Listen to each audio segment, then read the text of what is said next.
Welcome to the Digital Marketing Insights podcast, brought to you by Brightside Digital.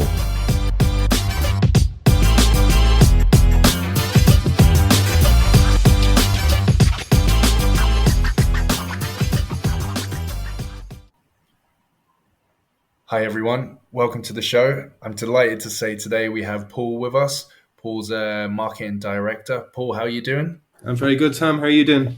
Yeah, very good, thank you. Paul, we start off the show the same. As always, can you tell us a little bit about yourself and your career today? Sure, no problem. So look, thanks for having me on, first of all. I get asked this quite an awful lot, Tom. So I did actually have a quick review of all the podcasts. So I have actually probably been in pretty much most of those roles, from digital to media to SEO to loyalty, over my past 25 years in marketing. But the interesting thing is I didn't start off that way. So I actually started off in architecture, as in the real architecture, not coding architecture. And then it brought me into psychology, of all places, cognitive psychology. And the reason why that happened is I just want to understand more about perception and how, people see things in terms of communications and verbally, not non-verbally. So the likes of body language and how you can read things. I was quite curious about that. So eventually that brought me into kind of agency land. So I've worked on both sides of agency land, which eventually put me through on my marketing career. So again, I've worked with Lloyd's Pharmacy, I've worked with Circle K, I've worked at Aramark, and now I'm working with Tech Finder as a marketing director. And Paul, obviously with all your experience today, is there anything that you would identify as your main strength in digital? Yeah, I suppose if you're talking about if it's about traffic itself, but I suppose overall in digital, it's the new things that you don't learn. Because we have a global product, I'm able to identify new ways of, I suppose, for B2B and B2C. The big thing for me was realizing that there's many other social media channels out there than the normal ones that are always spoken about. So to give you an example, we use Telegram quite an awful lot, which is not commonly used in Europe. It's very much used in Asia and the States. And that's been a massive kind of CPA for us, so cost per acquisition in terms of driving traffic to our digital strategies online. We do use things like HubSpot, which is great. So that's an API integrated into our website. And we're able to see an awful lot of data, because data can be quite integral to how I can make decisions on spend or different things like that. So overall, you have your typical ones, which is organic, direct, but there are other ways of driving traffic and interesting ways of kind of projecting your digital marketing. I find that very fascinating. Obviously, I use Telegram as well, but I won't really go into the details of why I use it, but I'm completely with you in that there's so many different platforms out there that could be right for businesses' audiences, but they haven't identified. They just jump on the bandwagon of the big ones, I suppose, your Facebook, Instagrams, and so on.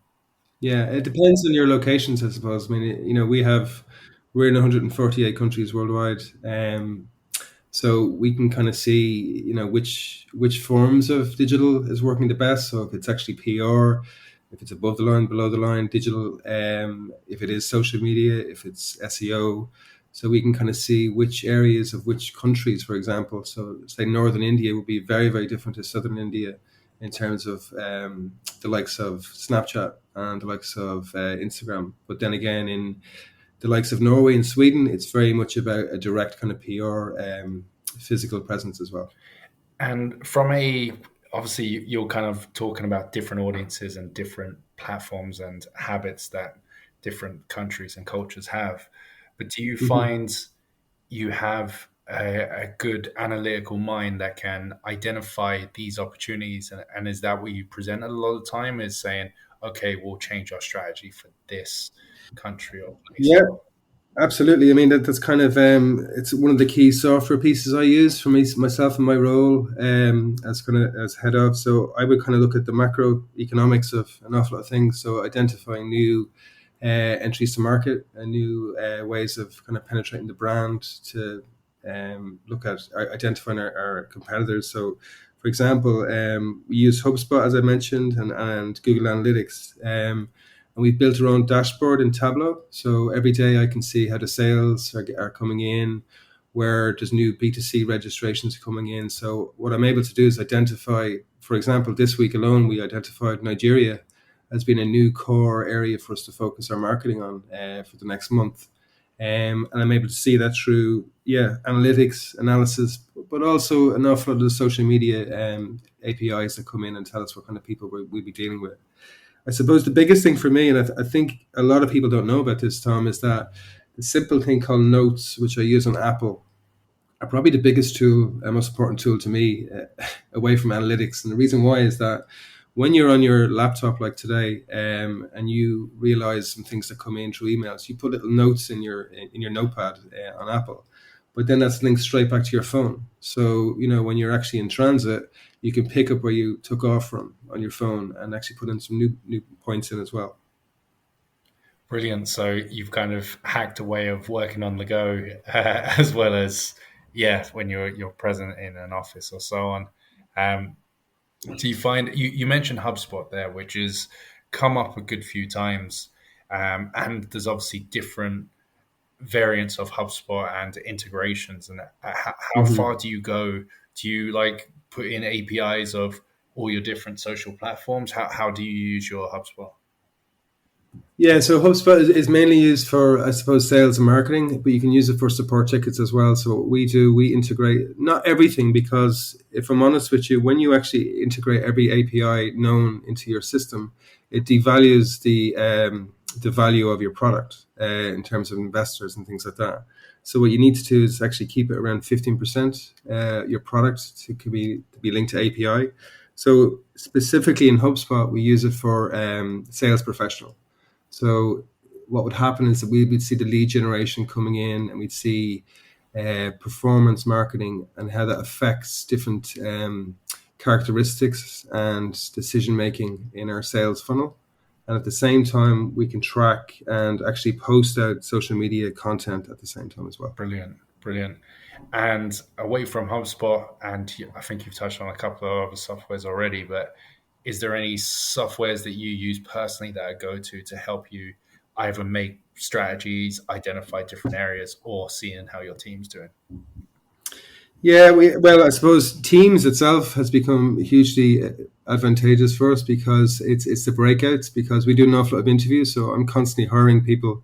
So when you have something like Teams, it's part of a conversation I'll have in a minute, but you're actually allowing them to come in, and you're able to capture, record videos, and then all of that is also linked into HubSpot as well. So when you have client calls, you can record them and then show the sales team how to use this to their advantage, so they can, when they're doing their own sales calls in terms of education and training.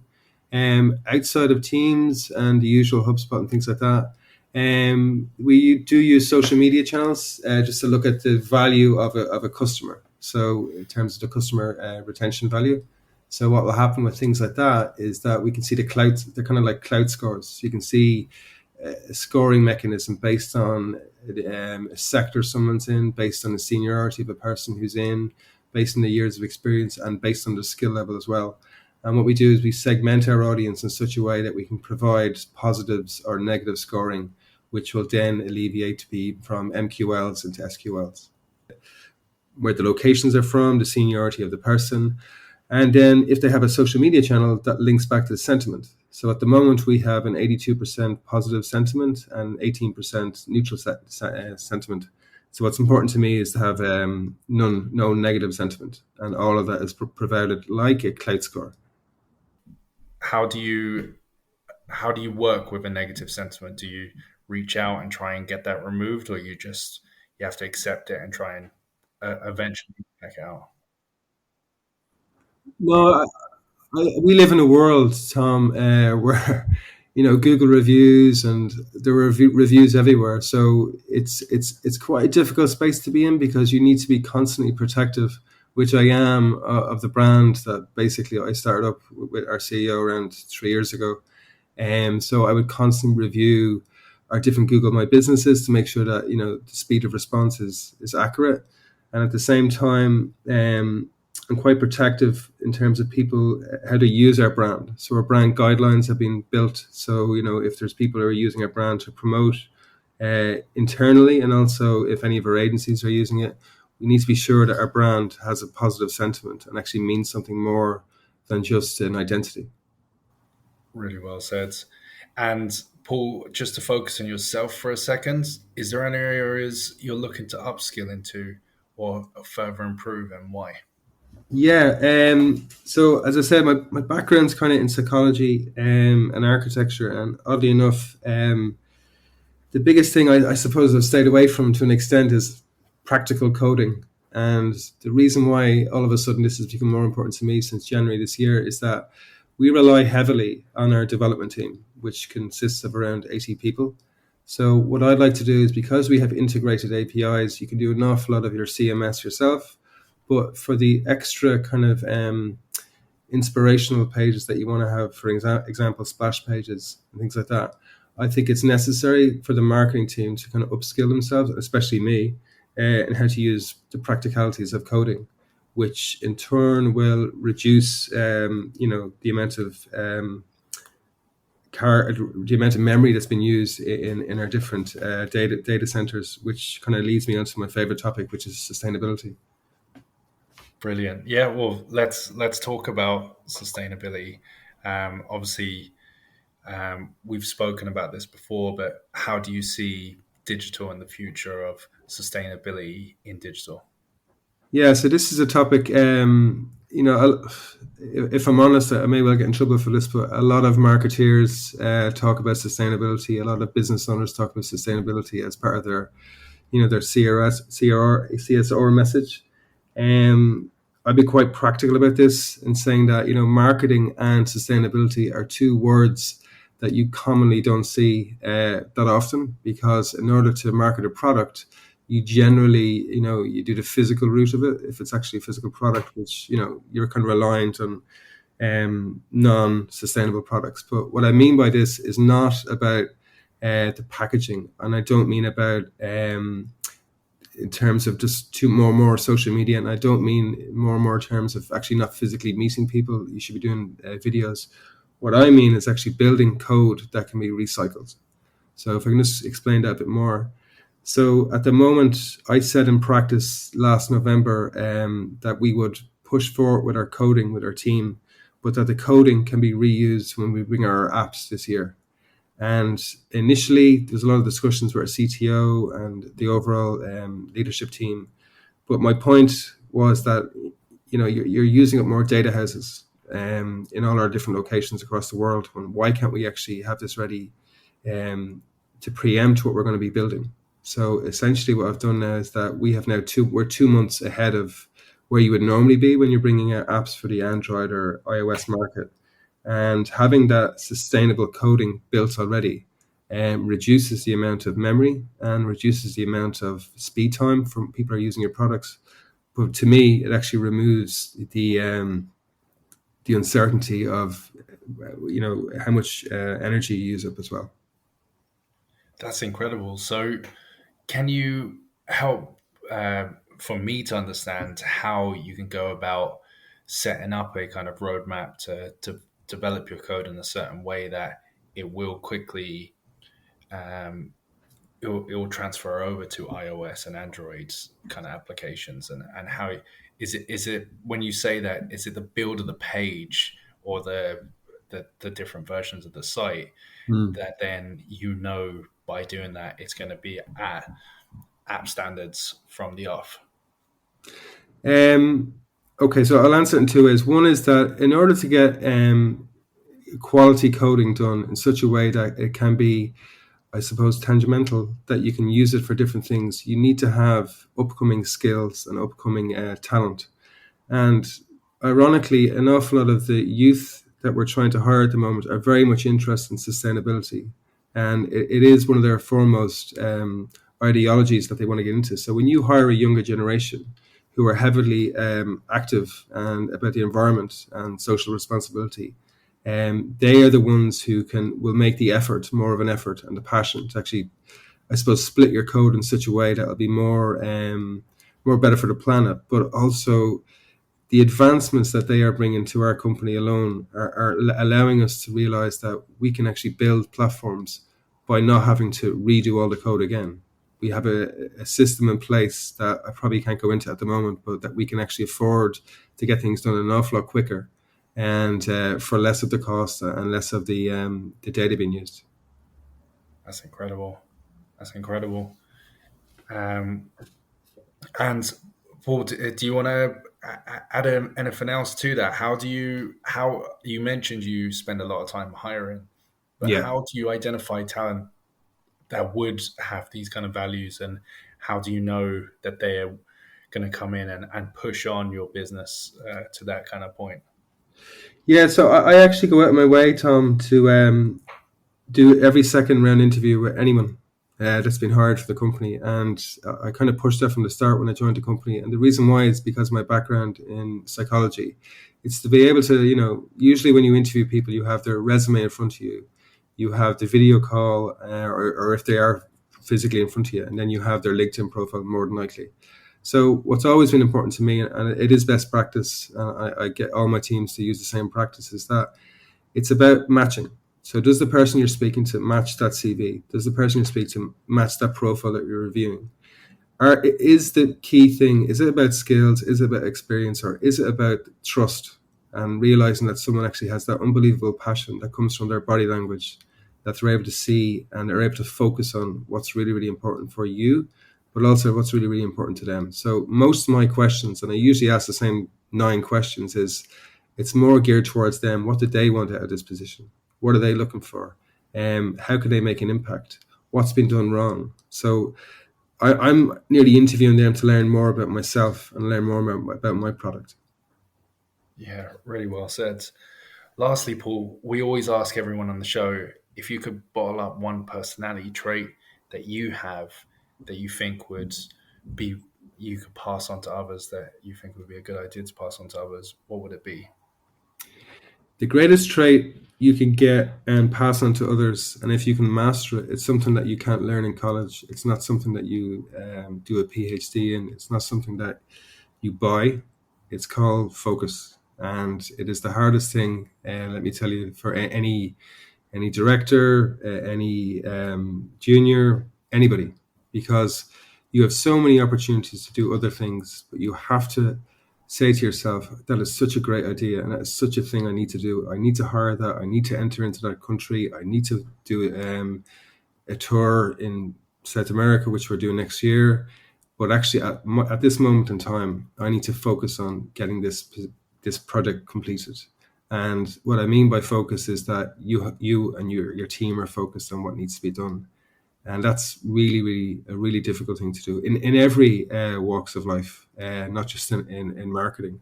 It's a key thing that I really value more and more as I suppose as I get older.